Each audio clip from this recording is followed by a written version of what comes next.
Welcome to our webinar today. This is the RenWeb sponsored Crisis Coach webinar series. Since it's December, we're now in the 12th of the 2015 series, and we're going to discuss the year in review. We're fortunate to have our chairman of the board of Firestorm, Harry Rulin, with us, who's going to be the presenter. Harry has a lot of experience in school-related risks and recovery. He's based in Colorado. We invite you to become our friend on Facebook. You can be on Facebook. We're known as Firestorm Solutions. On Twitter, it's Firestorm Soul. There is a hashtag. That hashtag is Crisis Coach. Firestorm transforms crisis into value and empowers you to manage risk and crises. Firestorm expertise is crisis management, critical decision support, crisis communications, crisis public relations, and consequence management. Please keep in mind our presentation is not complete without accompanying oral comments and discussion, and this information should be discussed in conjunction with advice from your organization's personal counsel. In addition, this information should not be considered legal advice or legal opinion. Firestorm has had a long-term relationship now with the RenWeb people. We're delighted that they are the underwriter and host of this series. And this is powering school systems online. RenWeb, it does a great job of providing those kind of systems to you. If you wish to watch past webinars in this series, you can go to firestorm.com. You can watch past webinars and register for future webinars. Shannon is not able to join us today. She's out working with customers, so we'll just say some nice things about RenWeb. This is what you're looking for in a student information system, and we hope that you will give them serious consideration if you are thinking about it, and we congratulate you if you have been a long-term RenWeb user. Our presenter today is Harry Rulin, Chief Executive Officer, Chairman, co-founder of Firestorm. Harry, over to you, please.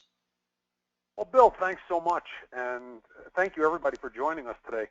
Bill was telling me some of the people, we can see when you log on, where you're logging on from, and we have people on the call today from as far away as Bolivia.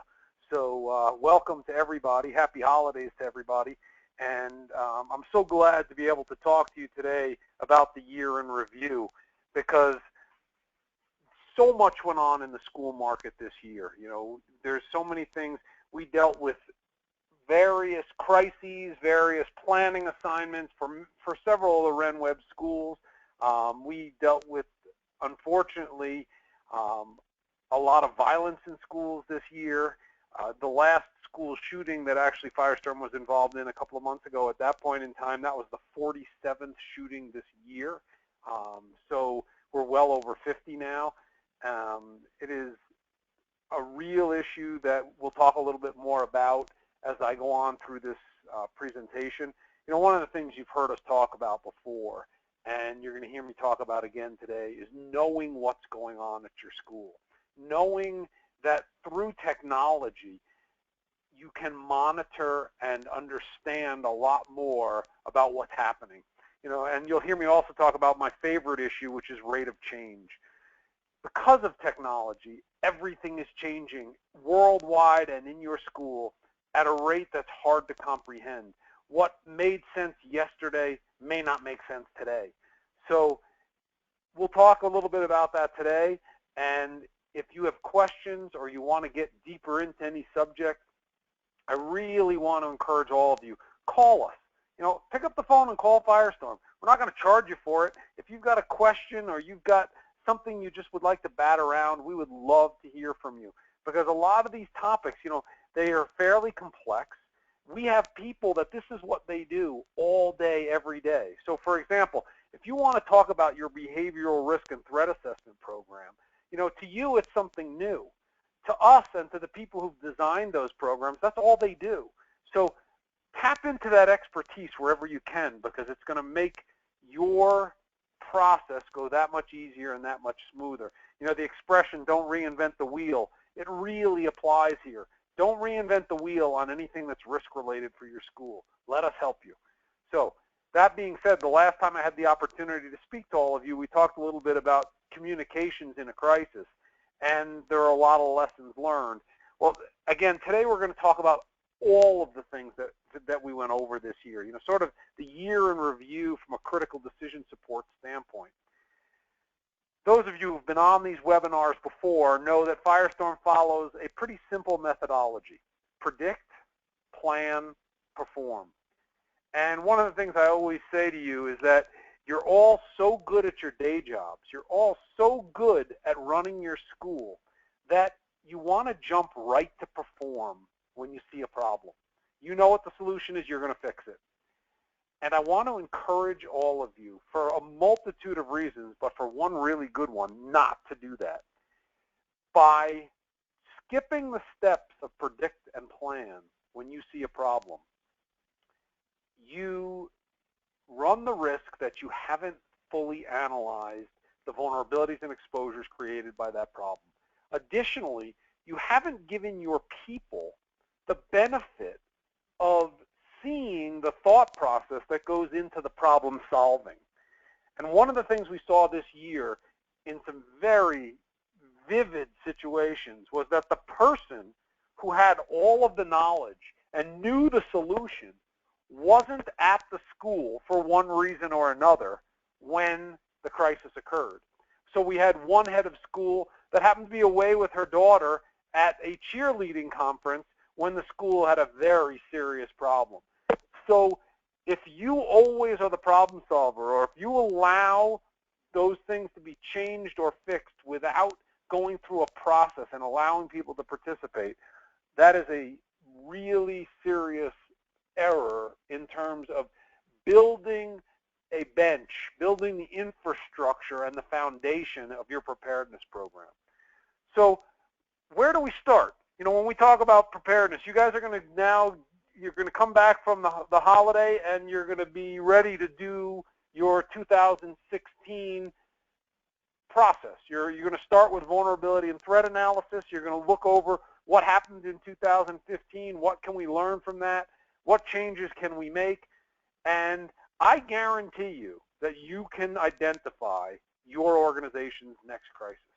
If you sit down in a room with your top people, and I got to be careful about that. I say your top people, but sometimes you want to also bring in your operational people, sometimes down to the lowest level. A few years ago, we had a situation with one of our clients where they did a vulnerability and threat analysis across the board. They actually brought in their physical plant people. One of the guys who was in charge of one of the buildings where so happened to be where the computer room was located. And they were all talking about the various vulnerabilities and threats, and it turns out the computer room was on the first floor of this building. And this guy was listening to the conversation, and he said, you know what? One of the things you guys haven't thought about is the fact that if that sump pump over in the corner of the building were to shut off, this floor would be 2 feet deep in water within 24 hours. And everybody in the room turned and looked at this guy, and they were like, what are you talking about? And he explained that the computer room would be literally 2 feet deep in water if a pump that was continuously running in the corner of this building were to shut off. That pump had no warning system on it. It had no backup pump in the hole. It was not connected to their emergency power supply. I mean, such a simple thing to fix, but such a catastrophic event if they had a failure. So again, sometimes it also makes sense to do, or I think it always makes sense to do the vulnerability and threat assessment on functional levels as well. Let individual departments do it. Let people within your organization see the process. Let them go through predict and plan and perform, because you may be surprised at some of the things that you learn. One of the things that we find whenever we go to a school that's having a crisis, people say, well, we never thought it would happen to us. It's just not that common that these things happen, and we just didn't think it would happen here. Well, I will tell you something. Crises are much more more common than you think. They happen all the time. In this one study that you see up on the screen here, 64% of businesses had called 911 during the year. So more than half the businesses in your community have called 911 for one reason or another. Now, the main reasons, as you would imagine, 52% were medical. Well, most of our schools have had some type of medical-related event in the recent past. Now, a lot of those result from our sporting activities, but also very often because we have an aging population in our staff and in our faculty, we deal with all kinds of things. We deal with heart attacks, slip and falls, all kinds of medically related events. But one of the ones I want to concentrate a little bit on today, 24% of the calls were for crime and violence.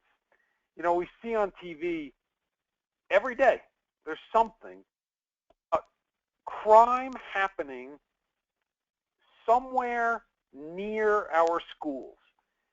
It's a lot of times in our schools.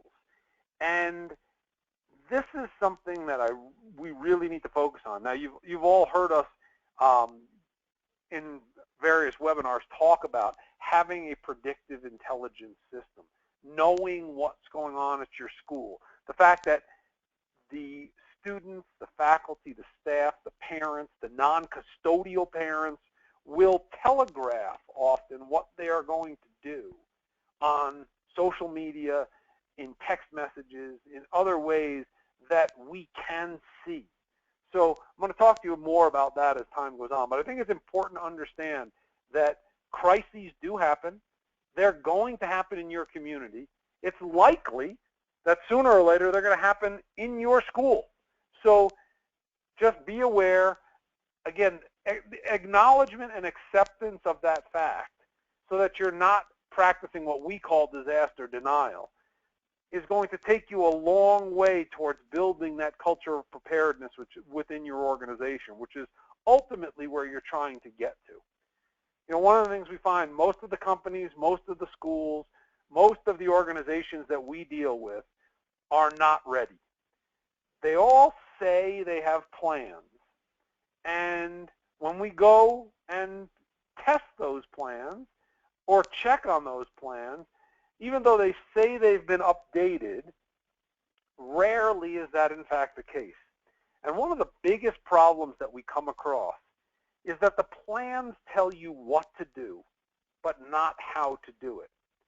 And I will tell you, in a crisis, that can prove to be catastrophic because people's minds don't work clearly under stress.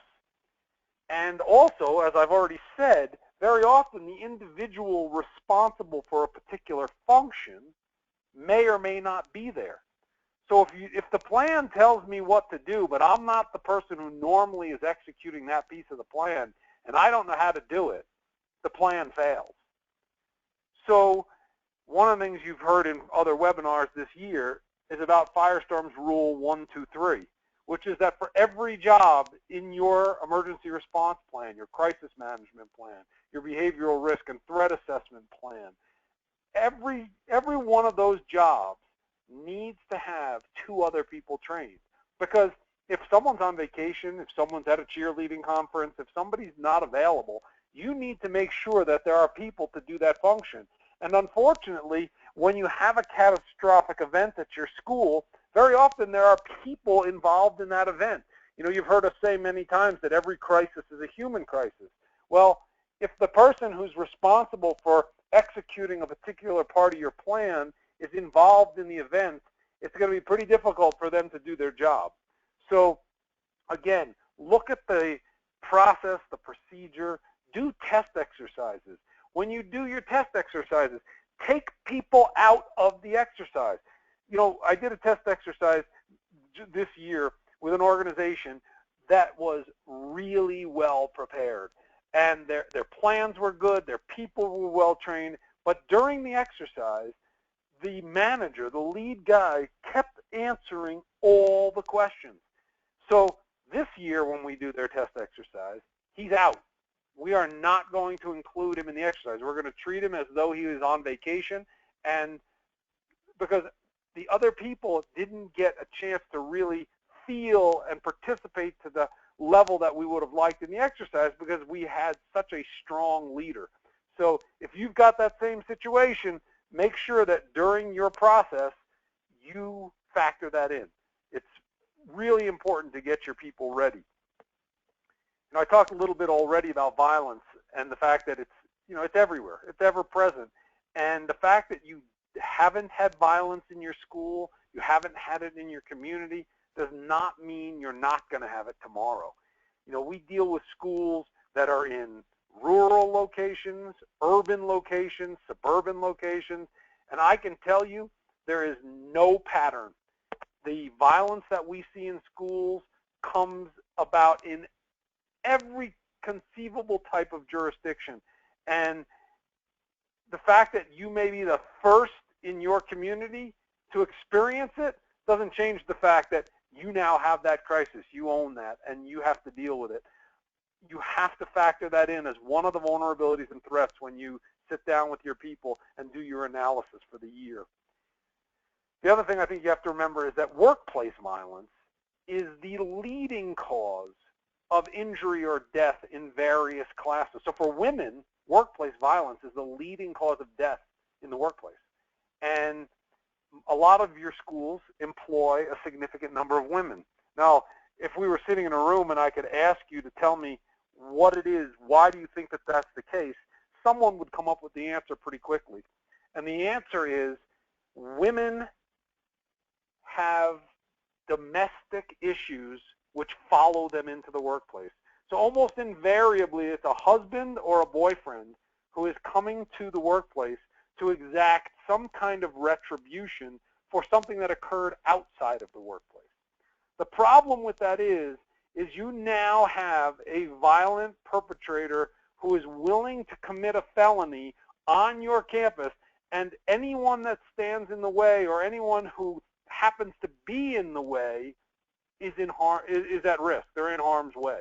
And those kind of things are very important to know. Again, going back to, and I'll, as we go forward, talk a little bit more about the idea of having a predictive intelligence network in place. These people telegraph these things. So on social media or whatever else, if we pick up that Mary got in a fight with her husband last night, you want to know that.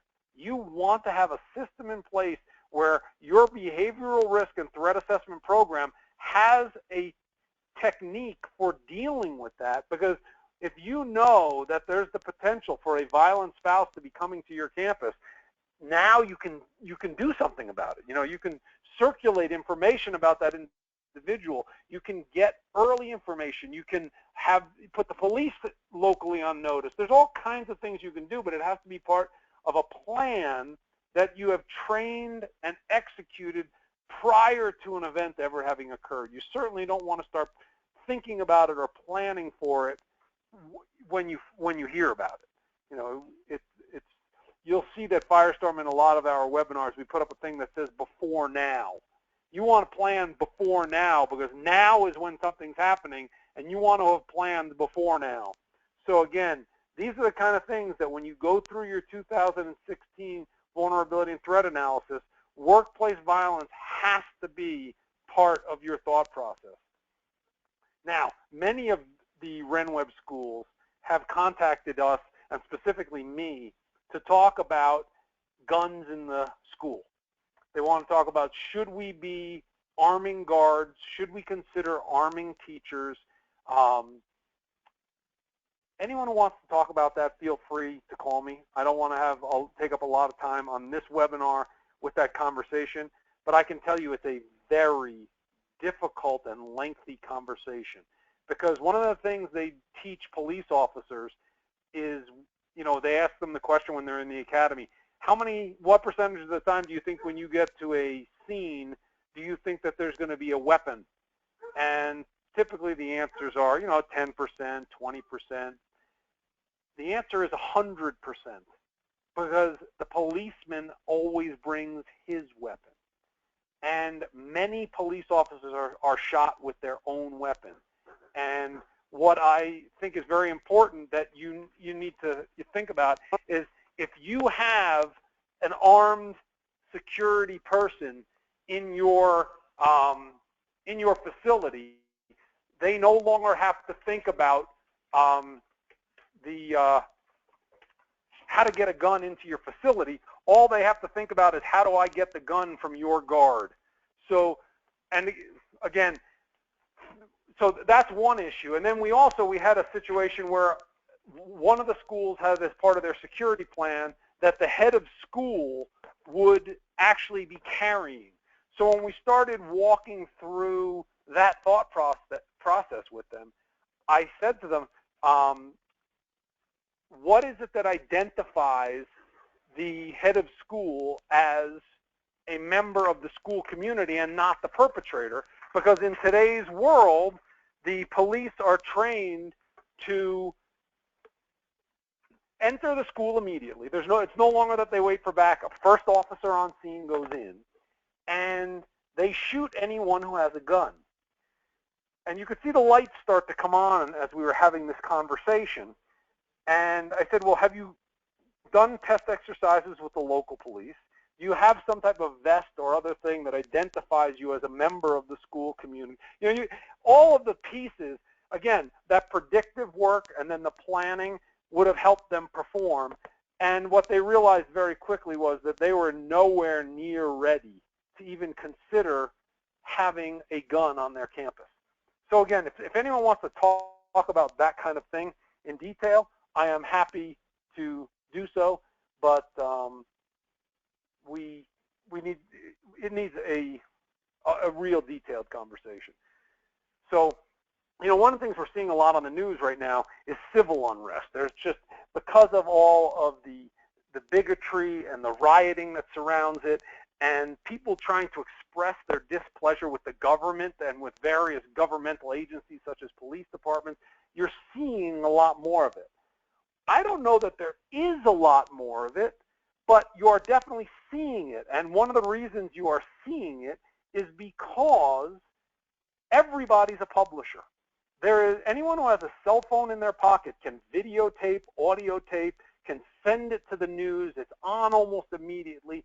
And now that everyone knows that, they see civil unrest as a way of getting their message heard. Now, keep in mind, this goes all the way back to the beginning of this country. We threw tea into the harbor as an act of civil unrest because we wanted to let the governing body know that we were displeased. So this has been going on forever. It's going to go on forever. The students in your school might view protesting or civil unrest as a way of getting their message across. They just need to understand that there are proper ways and societally acceptable ways of doing that. But again, that's a risk, it's a vulnerability, it's a threat that's worth understanding because you can address it. You can also, if your community, is one of those where it's a possibility. I mean, obviously it's possible in any community, but if you look at the ethnic makeup of your school, if you look at the community that you're in and you see that there's stronger potential for those kind of things, again, it's something that you can plan for. So I very much encourage all of you to do that. We saw, this year, presidents of 2 universities that were forced to resign as a result of, the response to racism. Those campuses had significant civil unrest. So again, factor it into when you get back from your break and you're doing your vulnerability and threat analysis for the 2016 year, just make sure that this is one of the things that you talk about. We had a couple of schools this year that suffered fairly significant damage to their brand and reputation because of the actions of their staff, not their faculty or their students, though it doesn't make a difference. It could have been any of those things. It could be faculty, it could be students, it could be staff. But what they learned was that in 140 characters, a tweet or a text, someone can destroy years or decades worth of brand building.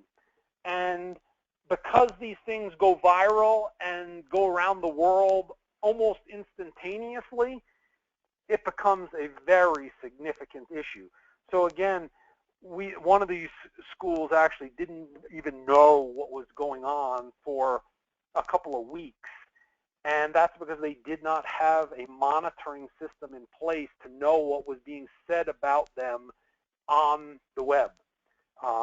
Again, I very much encourage all of you, as you go through your process this year, to look at your predictive intelligence system. If you want to talk about it, we have a department that does nothing but that. Get Karen Masulo on the phone. Tell her what you're doing, how you're monitoring, what kind of help you might need. You know, pick her brain a little bit and see if you're where you need to be. So again, it's the kind of thing that we really need to pay attention to and respond to carefully. When these situations like you're seeing with Volkswagen or any of these things where there's systemic problems, it becomes a real detriment to your brand, and it's something that's difficult to recover from, but it is avoidable because, again, those warning signs, when those things are first starting, will always be out there. So again, monitor your information and what's being said very carefully. This one that you see on your screen now, cyber, I know several of you participated in the cyber exercise that we did on Monday. No, 2 days ago, Tuesday. We had 250 organizations and their cyber response teams on the phone and on webinar, and they participated in a live exercise and got to see what it was like to have a cyber breach and the response to it. I will tell you, this is one of the most important issues you can address when you do your planning this year. Cyber affects everybody. It affects everything. It is getting bigger and bigger and bigger as time goes on. The number of places through which the cyber hackers and the people who want to obtain information, the number of ways they can get through, grows every day. Yesterday, my wife picked up a new car. As we were leaving the dealership, the salesman said, "Oh, by the way, I put your SIM card in, so you have 6 months of free Wi-Fi in your car." Now, of course, it had never even dawned on me that you could have Wi-Fi in the car. I mean, I've heard of it, and I knew that it was something that was available, but I didn't realize it was just something that was going to come with this car. And think about that. That car now can reach the web, which means the web can now reach the car. Everything in the car is computer controlled. The brakes, the gas, everything. No longer when you push the gas pedal are you pushing a cable attached to a throttle. You're pushing an electronic switch that goes through a computer to another little servo motor that opens up a valve. You know, it's the kind of thing where, as I think you probably saw a couple of months ago, they actually were able to take over control of vehicles remotely. And that's a real issue. It's a real issue also because, as you probably all have seen, you know, this goes to my rate of change issue. All of the car manufacturers are working on driverless cars. And the technology exists and it works right now. You will see it on the road in the not too distant future. And when I say not too distant future, I mean, you know, it's months or very few years. It's not like way out in the future. Google's been using it on their campus already for quite some time, and all of the major car companies are in test now. It's not even a design issue. So think about all the ramifications that has to you and to your school. Think about what it means in terms of drop-off and pickup. Think of what it means in terms of someone, if they want to do something bad on your campus, driving a car with no one in it onto your campus. I mean, there's so many ramifications of technology. And then you think about the ordinary cyber risk that you hear about every day with the hacking, like you saw with Home Depot or you saw with Target or any of these major organizations. These guys want access to your school. And you might think, we're just a little school, why would they? Well, there's two reasons. One is you have personal information. In your admissions department, in your human resource department, you have social security numbers, you have driver's license numbers, you have people's credit card information, you have banking information, you have all kinds of information that they would like to have. Additionally, and probably more importantly, you're a portal. Just like the school, or actually it was a corporation that had Wi-Fi enabled thermostats, and they were able to access the system through a Wi-Fi enabled thermostat, you will become a conduit to anyone you're connected with online. And they may be able to access your bank or one of your trustees' offices, or any open portal they can find by going through you, they want to do. And I think it's important to understand, the FBI says there's two kinds of corporations or two kinds of organizations in America today. Those that have been hacked and those that don't know that they've been hacked. And if you think about it, that's got to be true. Because if they can hack the White House and the FBI and the CIA and the U.S. Army, who have the highest level of technology and people who are responsible for making that happen, it's not possible that if they want to get into your organization, they're not going to. So what does that mean for you? If you know that that vulnerability and threat exists, what's your cyber response plan? Do your people know how to recognize the signs of a cyber intrusion? Are there things that you don't need to have online? Do you really need to have that human resource computer connected to the web if what you're using it for is an internal process? Again, going through and looking at all that is really important. And it's not an IT issue. This is a business issue. Don't allow the IT people to say, don't worry, we got firewalls, we got it covered. You know what? That's just not true.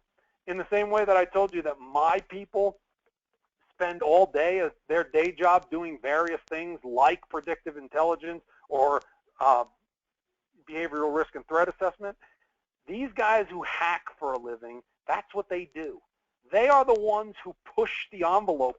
They're the ones inventing the new technology because they're always a step ahead of everybody else. You need to understand that this is a business problem. It's a very expensive problem. I was doing some research recently and found that just the mailing for Home Depot's cyber breach, the first mailing they were required to send out, the postage was $22 million. So these things are really serious. They affect your brand and reputation. And, if somebody hacks in and gets access to all of your alumni and can send out things, I mean, you can only envision, you can imagine the damage that's been done to some schools, and there are ways of preventing these things. So again, put that on your list, talk it through, make sure that you've got your plan in place. One of the things that is absolutely essential, because insurance remains part of the solution, is cyber insurance. As you guys all probably know, all the founders of Firestorm come from the insurance industry. Suzanne Laughlin, Jim Satterfield, myself, we all started out in the insurance world. And we created Firestorm because we believed that there were ways to prevent or mitigate risk up front, and we didn't want to wait for something to happen. One of the problems with insurance historically has been that insurance tries to indemnify you for loss after something has already occurred. And that really was not something that made any sense to us. We never saw that that kind of thing was the best way for people. So what we did was we created Firestorm on the premise that you could analyze vulnerabilities and threats, and therefore you could mitigate or eliminate them through planning, training, exercises. Well, the insurance world has come a long way. They've really come full circle, because now a lot of the very specialized coverages that are available out there, like cyber breach, crisis management, sexual molestation, they're very specialized, but they give you a lot of risk management along with your insurance policy. So for example, you see on the screen right now that there's a deadly weapons policy being offered to schools. It's actually a product that was developed and is being marketed first to schools. That policy will enable you to have an assessment done of your school, of your process, of your procedures, and it will put you in a better position to manage a situation like that, or to hopefully prevent one from occurring. And that's a new approach in terms of the way insurance has addressed these situations. It's no longer just about waiting for something to occur and then responding to it. So I very much encourage all of you to talk to your broker, find out what additional coverages you should be looking at. We have great relationships with a lot of specialty brokers. If you don't have access, let us know. We're happy to help you, coordinate that. But insurance really is a part of your risk management strategy, and one that I think is growing as time goes on. One of the things I get asked all the time is, how can you say that crises are predictable?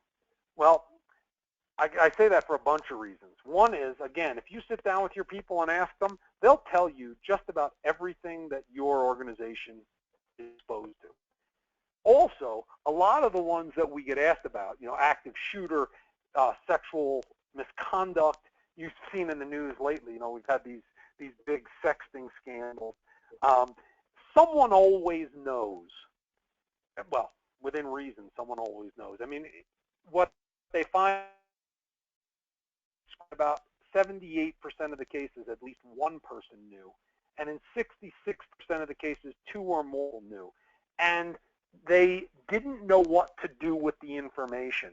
So again, having that predictive intelligence within your organization, having a behavioral risk and threat assessment program where once you do see a behavior of concern, you know exactly what to do with it, and it happens quickly with no delays, is critical. It's an expectation now.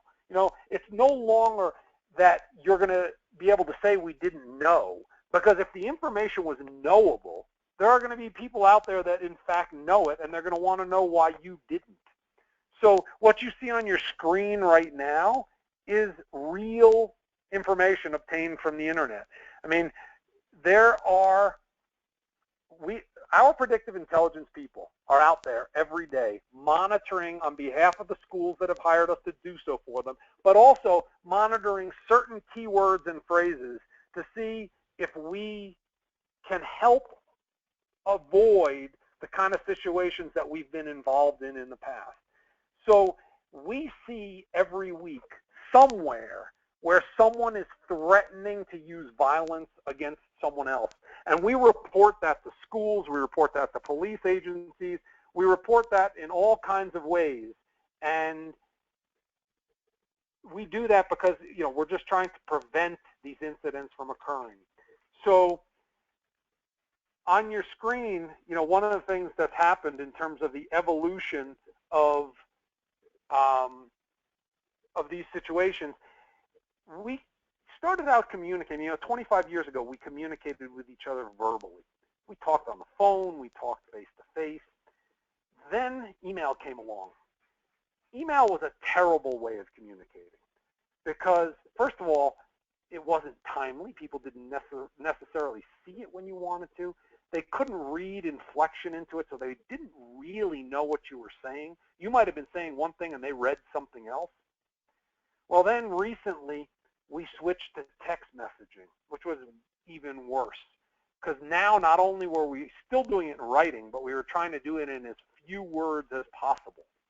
And today, we've come completely full circle. I like to say that we've gone back to the caveman days. We're communicating in pictographs. We're using emojis like the cavemen used to paint on the walls of the caves. So, but that being said, it is a communication methodology, and you need to understand it and be aware of it.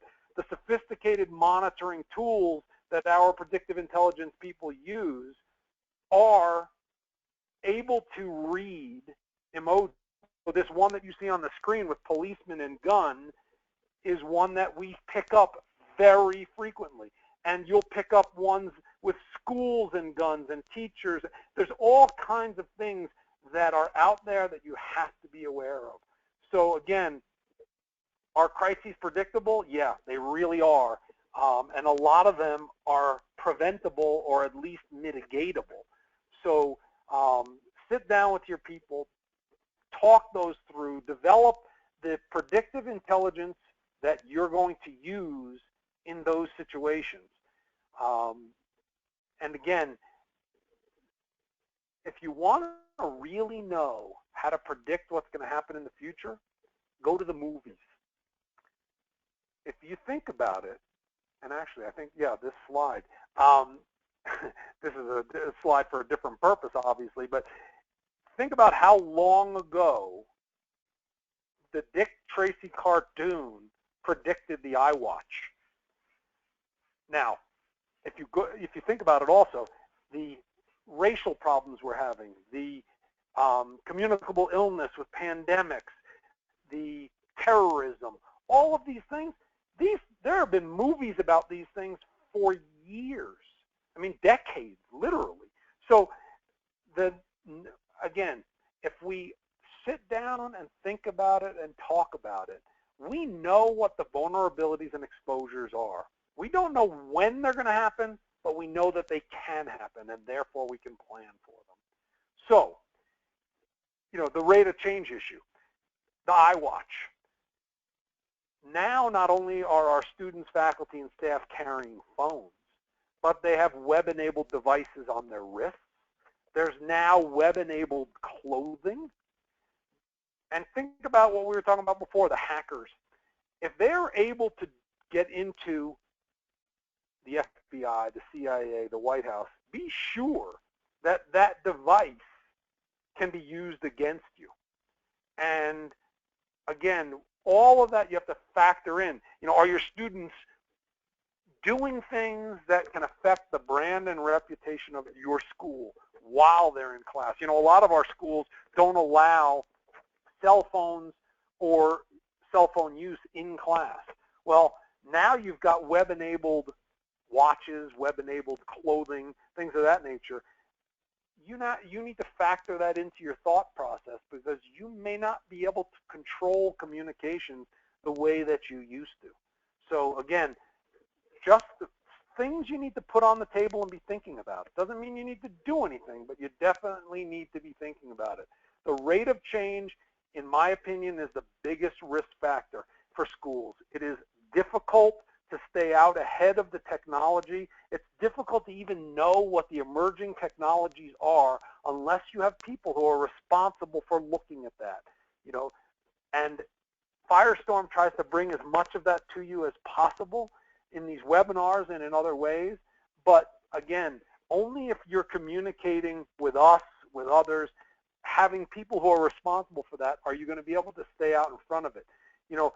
The whole Snapchat thing took a lot of people by surprise a few years ago. Well, the kids have moved way beyond that now. And they're always looking for the new technology, the next thing. And you're going to see it, whether it's driverless cars, wearable technology. All of these things affect the way you run your organization. And they are manageable. They are predictable. You can factor them into your planning process.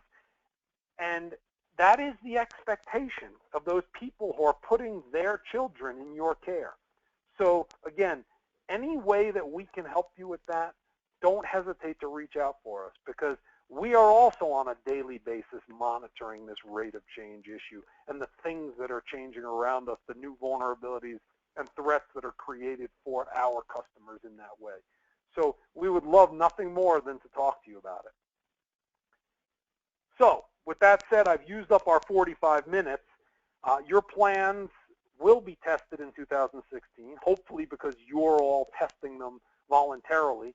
Some of you will have your plans tested by crisis situations and events, and I hope that those situations go well. One of the things I would very much encourage all of you, if you have anything occurring, if you have a situation, it's not a crisis yet, but something's occurred at your school that you're concerned about, call us. Talk it through with us. We're not going to charge you for that, but by us being aware and understanding what's going on at your school, we can start to help you prepare and hopefully prevent so that we don't ever have to get into a crisis engagement with you. But the more aware we are and the sooner we're aware of the situations as they develop, the more likely it is that we can help. So, Bill, I don't know if anyone has submitted any questions during this presentation. If there are, I'd be happy to answer them. If not, I would just say to everybody, have a great holiday. And if we can help you with your process when you get back, please let us know. No questions, Harry. Happy holidays to everyone. Thank you all for joining us today. And Bill, I will speak with you again soon. Thanks all. By the way, everybody, don't forget, if you want to participate in we're doing another cyber exercise on December 14th, the same as the one we did this Tuesday. You can sign up for that on the Firestorm website. So I would very much encourage you to get involved in that. Thanks, Bill. Okay, bye. Bye.